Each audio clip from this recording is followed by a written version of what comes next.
Kami ang Team Kabayanihan! Ay, andito po kami sa Family Feud. Magkakasama po kami lahat to promote our film. Quezon! Well, we're proud to be part of the film because it's the biggest film of 2025.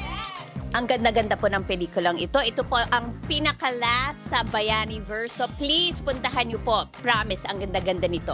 And we want to encourage mga kapuso natin to please watch sa sinehan ang Quezon this October 15. At dahil nanalo si Quezon sa election, mananalo kami today sa Family Feud.